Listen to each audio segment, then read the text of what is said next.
Okay. So you had a vision. What was the first vision? It wasn't a vision. It wasn't a vision. It was a dream. These were real experiences, dreams. I'm talking about me, when you prayed for me.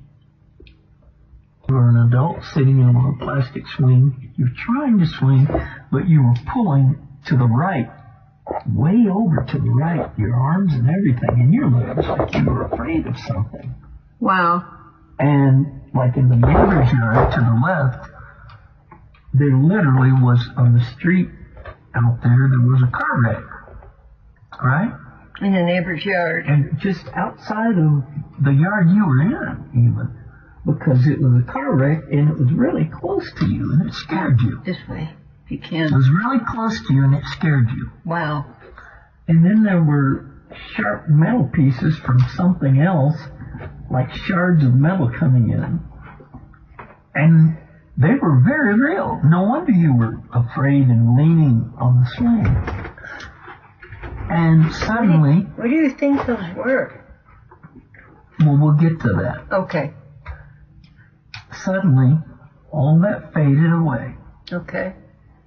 And you were, as I've seen you for over 30-something years now, I always see you as a little girl, about 6 years old, in a little summer dress, barefooted. And you don't know enough to be afraid or to be complicated or anything. You're a 6-year-old. Mm-hmm. It's not the way we grew up here. It's the Lord restoring the way we should. Right. In a perfect world, so to speak. Right. How it would have. This is how you would have grown up. This is what I'm taking you back to now. And a little yellow sundress with 2 straps, barefooted, little pink toes, and you were just swinging. There were clovers and dandelions and things. It was sweet. Uh-huh. Yeah. Okay. And real. Very real. Okay. Okay. I love yellow. Really? Mm-hmm. That's why I bought that yellow rug that I had to return. Well, it really cheers me up. Okay. Yellow is very close to bright gold. Mm-hmm. It's beautiful. It was a clear early summer morning kind of day, like when we were children, you know? Right.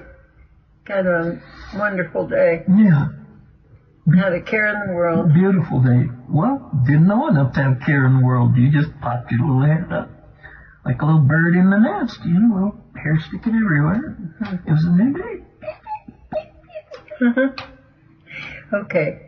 And what was the other vision? And the other part that I saw for you while Mother Anna and I, our baby daughter, were praying for you, a beautiful beach, sand as white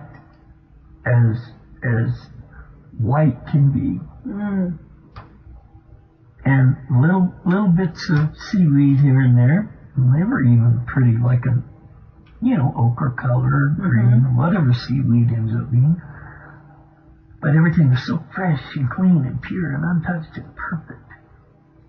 And the waves coming in were soft, gentle waves, aquamarine. In fact, at times it was like a cove, like the ocean water was coming into this cove where the beach was. So the water was calmer there, and sometimes almost still, especially when the tide came in the morning or went out. But it was this aquamarine, amazing blue-green color. You could see straight down the bottom. I don't care if it was 4 feet or 40 feet. Wow. And you mentioned, it reminded you of... The Yucatan. Yucatan Peninsula. Speak a little louder. The Yucatan Peninsula. Yeah. It was a cove. Really? With white sand. Wow. Did you get out in the water? Oh, yeah. The water was warm. What was it like underwater? Could you see any? The water was crystal clear, though. Well,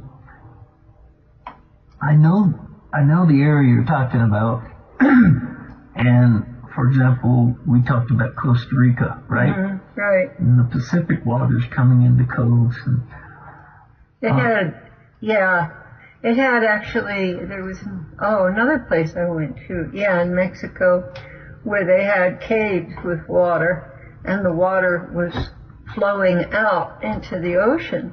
and I found a conch shell there. Take our little trips to heaven more often. Well, tell me about the wires. Oh, yeah. Okay, so after that, toward the end of our praying for Mother, because she felt very oppressed, and how did you feel before we prayed to you? Prayed after you, prayed over you. How did I feel How did you feel afterwards? before? I couldn't stop yawning. Oh, before I just felt capped off and numb inside. No inspiration. No, nothing. Just like creativity had been shut down, capped off, and no incentive at all. Complete, I don't know, boredom, emptiness. And I had to confess, looking at something in a news article of Melania and her son I shouldn't have looked at.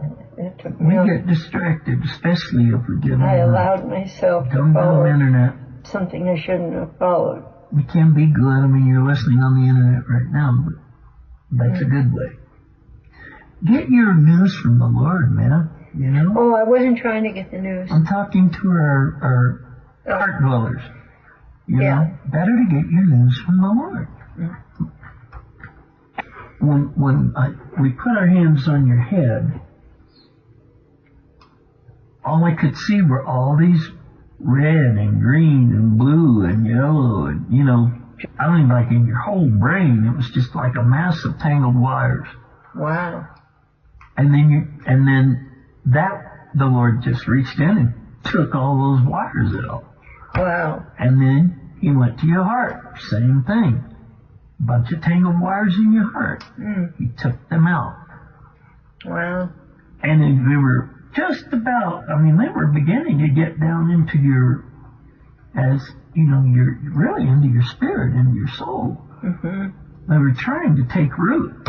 And he took those out. But each time He did, you grew, at least you may look like a grown woman, but on the inside, you were like a little child, like that little child in the swing. Go ahead. That must be why He doesn't want me studying books. I think that's why we have learned so much that we need to unlearn and get back to simple things. We have our Christian words, buzzwords, catchphrases.